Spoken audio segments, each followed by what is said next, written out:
Jojo review! So we have Risotto versus Doppio. I really liked this fight. I genuinely like this fight. There's so many things that I want to talk about, and I'm not really quite sure which to talk about first, because we got more insight in how this double personality thing works, and we learned like Risotto's power, and he has really good power, and it's Metallica. His stand name is Metallica. Finally, band names that I know. I like it when they use band names that I actually know, because then I don't feel out of the loop. So we'll start off talking about how much power Doppio has over King Crimson. It's actually not that much. I mean, we already knew that he could, use his stand to the ability to like punch and stuff with it, but everyone kind of has that. I'm actually not entirely sure how strong King Crimson's punches actually are. Obviously, not quite as strong as, per se, Star Platinum, but that's just from observation. So Doppio actually does not have the ability to necessarily erase time as his evil personality does. However, Doppio does have the ability to see into the future, like a glimpse into the future from bird's eye view. The boss doesn't have full power over King Crimson when he's Doppio, and he mentions it later. It takes 10 seconds for him to actually take over the body, take over like the evil personality take over. So Doppio is a lot more vulnerable. Like, let's say somebody jumps Doppio and just starts beating the crap out of him.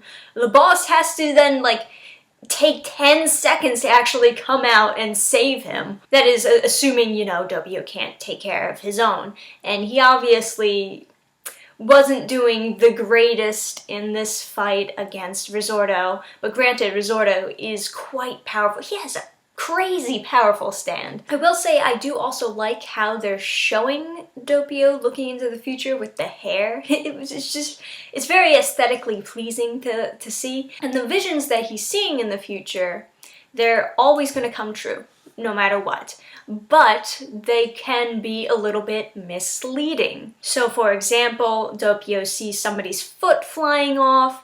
He assumes that it's him, but then it turns out, oopsie, it's actually Risotto's foot flying off, because Doppio does not actually have context behind these visions. They're just visions. They're just little glimpses of what is going to be happening. So we find out that Risotto's stand, Metallica, has the ability to control iron. Now, not only just like pure metal iron, but iron from everywhere. From inside your body, from inside minerals, from inside vegetables. And that shit is nuts. So the reason why he was able to make these razor blades appear inside Doppio without even having to touch him is because he's controlling the iron in his blood and turning them into razor blades. That's disgusting, but even more so, that's super dangerous. Now, what Risotto can also do with the Metallica is he can coat himself in iron powder and make himself blend in with his surroundings, so essentially he becomes invisible. And similarly to how everyone's stand kind of has its own unique way of reattaching limbs, Risotto uses Metallica to reattach his foot via staples. So this was a super nuts fight, and it was very brutal seeing like the metal parts inside just like break out. Now, it wasn't too gruesome. Jojo, it gets brutal. Jojo is a very brutal anime, but it's not too gory of an episode that I had to like shield my eyes. Rather than being extra detailed with these metal parts breaking from their skin, it just kind of shows more blood. More blood, it's just everywhere. Not only is Jojo a great show, but it's also educational. So during this fight, Risotto just keeps on using the iron in Doppio's blood, and Doppio's other personality, the boss, is trying to kind of buy time until he can take over Doppio's body and defeat Risotto on his own. But in that time that he's using this iron to create all these different objects that's breaking through his skin, he's actually taking iron out of Doppio's body. Iron that you need to deliver oxygen to your brain and the rest of your body so that you can move, so that you can live. Doppio's breathing really, really hard, but just not enough, he's just not getting enough oxygen in. And even his blood starts to turn yellow because he's so deficient of iron. And about midway through the episode, Doppio noticed that Bruno, Narantia, and Abba are all at the location now. You know, we've already seen Aerosmith patrolling. So Doppio takes one last glimpse into the future and he sees that part of his head is missing. And we're hinted to believe that it's because Risotto is going to make razor blades appear into his brain and just completely combust his brain open. Doppio's a smart guy, so he kind of figures, well, iron is magnetic, so he takes one of the blades that he's been dodging and he kind of uses it as like a compass to kind of predict where Risotto is when he begins attacking. So the blade starts appearing in his head, and you know, the heavier part of the knife is pointing that way, so he chucks the knives in that direction. Uh-oh! Risotto knew that that was his plan. So the idea is the magnetism that he was sensing was actually from his foot that Risotto left behind. So I don't know if Risotto like literally took off his foot and just left it there and then was like hopping his way over. I think a better translation was he, you know, made his way over behind him and then maybe took his foot off and chucked it over there. It's just a little bit ridiculous to kind of imagine Risotto just hopping behind Doppio. He's able to figure out that Doppio is the boss and that he has a split personality. I mean, he was kind of dropping hints throughout the whole episode, considering he was talking to himself the entire time and referring to this other person he was talking to as the boss. It could have been possible, you know, maybe that the boss had another stand and that's how he was communicating through objects rather than talking to himself. But Risotto is able to figure out, you are the boss. I finally found your identity. And now I'm gonna kill you. I'm gonna get revenge for my comrades. Yeah! So all signs are pointing to Risotto's going to win. Metallica is the most powerful stand in the universe. And then, all of a sudden, the colors just change and everything's monochrome, and he just, you heard gunshots, and for a second I'm thinking to myself, okay, so clearly I'm getting the impression that the boss has taken over Doppio, but he doesn't have a gun. That's when Risotto turns around, and who else but Aerosmith right behind him. Ooh, I like this plot twist. Risotto was not careful enough, buddy. Not careful enough. So after going through like this whole speech about how happy he was that he found out the identity of the boss and how he's finally going to avenge his friends by killing Doppio, turns out that where Doppio chucked those knives was at Team Jojo, Bucciarati and the others. So Bruno actually caught the knives with sticky fingers, and Aerosmith was able to determine where the knives came from.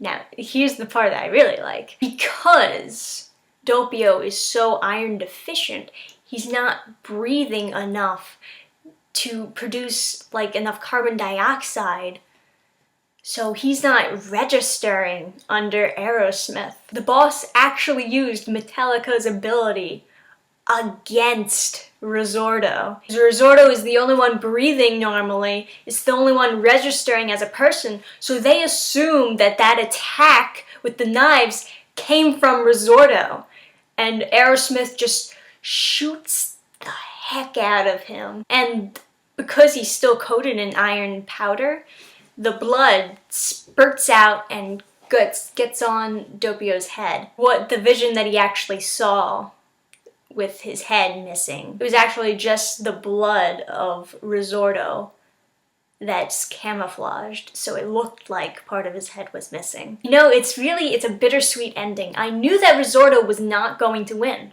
because, you know, obviously Team Jojo is going to take the boss down. Or possibly reform him. I don't really know how this is going to end.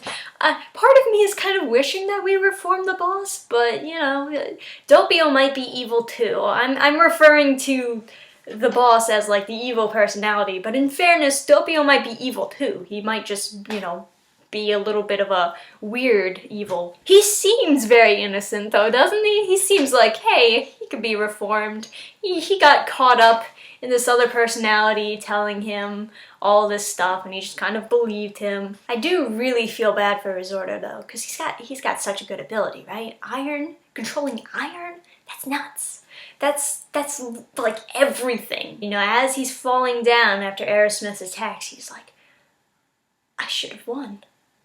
I was winning. I could have won if it wasn't for those meddling kids and their stands! Now here's the one thing that I'm a little bit confused about. And this might just be me. It might have been already answered already, and I just missed it in the last episode. But why does the boss know Narancia's ability? Why does he know what Aerosmith can do? Why does he know that it has to do with carbon dioxide? Like I said, it might just be me. I mean, if he just knew what all of his underlings' abilities were, then he would have known Risotto's ability, because Risotto used to work for him. So he knew Narancia's ability, but he didn't know Risotto's. I don't know why. Now, one last question I have about this duo personality thing. You know, I know a lot of people were explaining it in the last episode, but I got that Doppio doesn't know that he has another personality, but the boss knows that he has Doppio. I got that part. But here's where I'm a little bit still thinking on. Does Doppio know that the boss is after his daughter? Like, does Doppio know that it's his daughter that the boss is trying to kill? Or is that something that the boss is keeping secret because Doppio thinks that they're two different people? So maybe Doppio wouldn't care if, you know, it's the boss's daughter. He's like, oh, well, it's not my daughter. But maybe he would care if he knew, oh shit, that's my daughter. But like I said, it depends like what kind of person Doppio really is. I'm kind of assuming that he's more innocent, you know, just based on his behavior, but it could be possible that Doppio is some sort of evil as well. Maybe he just doesn't care about other people that much. Maybe he doesn't care about his wife anymore. But of course, all of that will probably be answered as we go. So, this was a great episode, honestly. This is one of those episodes that reminds you why we love Jojo so much. It's not because, oh, his ability is stronger than that ability, therefore he wins. And it's not just, oh, I just have to punch you harder, then I win type thing. It's about wits. It's about intelligence, street smarts. How you defeat enemies in Jojo is outsmarting them, and that's what I love about it. So, as usual, thank you for watching. Make sure to tell me what you thought about the Jojo episode down below in the comments section. Remember to like the video. I'll see you guys next week. Oh, we're gonna have a delightful episode next week. Now, I do kind of wonder, you know, is Doppio out for the count? He still has a boatload of iron missing from his body. Is he really prepared to fight Team Jojo now? Well, granted, he's only got like 3 people, Narancia, Bruno, and then Abba, but that's still 3 against 1, and that 1 is kind of iron deficient right now. But we'll find out next time, and I'll see you then. Bye! Program restart.